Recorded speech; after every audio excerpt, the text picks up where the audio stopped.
XXXTentacion's girlfriend gives birth to a baby boy whose name will make you tear up. Shane Dawson's newest conspiracy series will make you suspicious of everyone, and this latest Fyre Festival revelation is making influencers worried. We've got that and tons more later on in the show. Hey guys, my name's Amy, and welcome to the first ever weekly rundown right here on TheTrendy. So this week started off with the arrival of XXXTentacion's baby boy, Gekyume Onfroy. It's been 7 months since X's tragic passing, but fans were thrilled for his girlfriend Genesis Sanchez and X's mother Cleopatra Bernard. X's baby boy received much more than just his dad's DNA. Emil had more on that. In a statement from Cleopatra and Genesis, they revealed that X actually created his son's name. They said Gekyume's name is derived from a word X created prior to his passing, which means a different state or next universe of thought. XXXTentacion specifically chose this name for his firstborn son. His family is honored to fulfill his wish and shower baby Gekyume with love. And if Gekyume sounds familiar to fans, don't worry, you're not going crazy. X actually introduced us to this word back in March on his social media, where he pronounced and explained what it meant. I'm gonna make up a new word, and the new word is Gekyume. I am in the next Gekyume of thinking. Gekyume. Just a day after Gekyume's birth, we got news from X's trusted producer, John Cunningham, that X actually wrote a song about his girlfriend being pregnant with him. John Cunningham was conducting a Reddit AMA when a Redditor asked what was Jaw's reaction to finding out about the pregnancy. He responded by saying that X wrote a song about it. In responses to John's answer, people asked if the song about the pregnancy was finished or if it would be released, and so far, John hasn't given an official answer. But fans are feeling the joy in knowing that X was so moved by his girlfriend's pregnancy that he wrote a song about the experience. But let's face it, no one was as excited as X's dad when he found out about the birth of his grandchild. Grandpa, yes I am. Grandpa, that's your man. And you know, it wouldn't be a week in entertainment news without some Kardashian Jenner gossip. The game's newest song has been leaked. First, we heard a super graphic line about his and Kim's past relationship, and then, this week, we heard another clip about one of Kim's sisters. The game refers to Kylie Jenner saying her sister made $1 billion on makeup. I used to make her frosted flakes when she wake up. Was that with milk or without? As of right now, only the game has spoken out on his IG stories, writing, "I said what I said, hashtag born to rap. I didn't start rapping to be a nice guy. I speak my truth to my fans. Hashtag game fans. If you don't like it, don't listen to it. F you." Kim Kardashian and Kris Jenner are hoping to take the high road and not give any more attention to the story, but fans are thinking Kanye will definitely say his piece soon. And what about Travis Scott? Will he say something in defense of Kylie? And that wasn't the only news involving Kylie. Kylie's ex, Tyga, is sparking relationship rumors that he's with Kylie's friend, Tammy Hembrow. So if you don't already know, Tammy Hembrow is an Australian-born blogger and fitness expert influencer.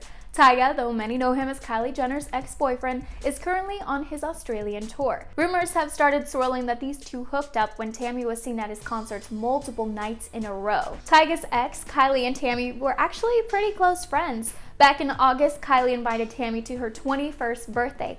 Tammy seemed to have a great time with Kylie and her friends until she collapsed and had to be wheeled out in a stretcher. At the time, all the Kardashians, minus Kylie and Khloe, unfollowed Tammy on social media, and now Kylie is the only one still following her.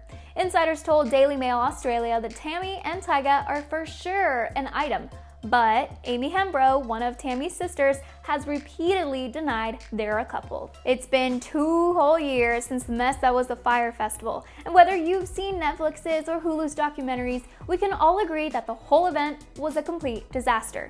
Billy McFarland, the founder, was sent to jail, and now one of the biggest models right now is in trouble for not posting a word on Instagram. Yeah. Alexis had that story. Kendall Jenner and model agency IMG, who also has Hailey Bieber and Bella Hadid, is being subpoenaed for their involvement in the promotional videos. They have to disclose the amount that they were paid to promote the since-failed festival. Kendall Jenner was even paid $275,000 for her post. It was since deleted, but it was promoted saying that Kanye West, who's married to her sister Kim Kardashian West, and his family of Good Music would be performing at the festival. Alright, so subpoena sounds like a truly terrifying legal term, but it really just means the trustee wants to talk to everyone in depth and see the receipts so they can figure out what the heck happened. But, you know, this is actually not Kendall's first time in hot water. She's been warned in the past by the FTC, Federal Trade Commission, to not do this. Legally, as an influencer, you have to disclose that you're being paid for a promotion of an event or product. This could literally just come down to writing #ad. Our girl Ari recently shared the track list to her upcoming album, and fans began the speculations and tons of Twitter questions. But perhaps the most revealing one was about the song titled Ghostin'. Emil had the details. One fan tweeted, "What's ghosting about?" Ari responded saying, "Feeling badly for the person you're with because you love somebody else, feeling badly because he can tell he can't compare, and how I should be ghosting him." Okay, so even though she didn't go into specific details, it's pretty safe to say that this is probably about her former fiance Pete Davidson and how she was still in love with Mac Miller while she was with him. But Ari and Pete's relationship made headlines when it was revealed that they called the engagement off not too long after Mac Miller unfortunately passed away. Fans were also already convinced that Imagine was about Mac Miller too, not only because he had an Imagine tattoo, but also because some of the lyrics were similar to Mac's song Cinderella, which was about the relationship. Ari also revealed that Bloodline was about wanting somebody but not enough to have them in your bloodline. The track, In My Head, is about being in love with a version of somebody you created in your head, or, in other words, falling for someone that they are not. And as far as break up with your girlfriend, I'm bored, one fan said, "Girl, who though?"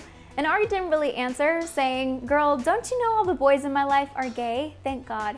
Well, looks like we'll have to wait just one more week to get our answers. Or, you know, just 160 hours, but who's counting? Something else that I'm personally counting down to is part 2 of Shane Dawson's conspiracy series, because this first part had me like this the whole time. Yeah, Emil's got the scoop. It starts by introducing us to the world of deep fakes. Shane breaks down how CGI is used to recreate people's faces even when they're dead. And then he breaks down an app called Fake App and explains how it's not just being used for movies but also in porn. But then he goes on to explain how it can be used in politics and even in our personal lives. So after introducing us to the world of deep fakes, he takes us into part 1 of 4 iPhone conspiracies. Are they always listening to us? To be continued. Then Shane talks about the conspiracies surrounding the Woolsey fires, more iPhone parts to the story, subliminal messages in media brainwashing children, Disney's Frozen being a massive cover-up, and so much more. You guys just make yourself a meal, sit down to watch Shane blow your freaking mind. Whether you're a massive fan of the LA Rams or the New England Patriots, or just watch the Super Bowl commercials, can we all agree that the halftime shows are pretty fun to watch sometimes? Well, come Sunday morning, Maroon 5 will prepare to show us their moves like Jagger during the Super Bowl halftime show to girls like you and guys. So eat that sugar, because this love we have for Maroon 5 will be celebrated. What, too much? Okay.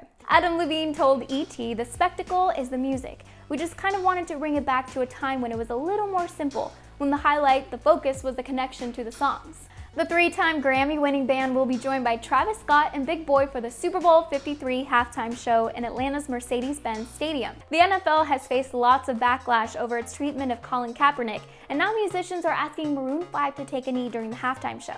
The NFL tweeted out they'd be canceling Maroon 5's press conference, saying, "Maroon 5 has been working hard on a Pepsi Super Bowl 53 halftime show that will meet and exceed the standards of this event. As it is about music, the artists will let their show do the talking as they prepare to take the stage this Sunday." And if the commercials are more your thing, we've already gotten a peek at some celebrity-studded ones. Cardi B, Lil Jon, and Steve Carell share how Pepsi is more than just a I've always wanted to do that. And a Doritos commercial with Chance the Rapper and the Backstreet Boys. And that's just the tip of the iceberg. So I want to know from you guys if you'll be watching the Super Bowl 53 halftime show, and also, what do you think of the Shane Dawson's conspiracy series? Let us know your thoughts in the comments below, and thanks so much for watching The Trendy. I'm your host, Amy, at Amy Cassandra MTZ on all socials. Be sure to like and comment on this video and subscribe to our channel. We'll see you guys next time.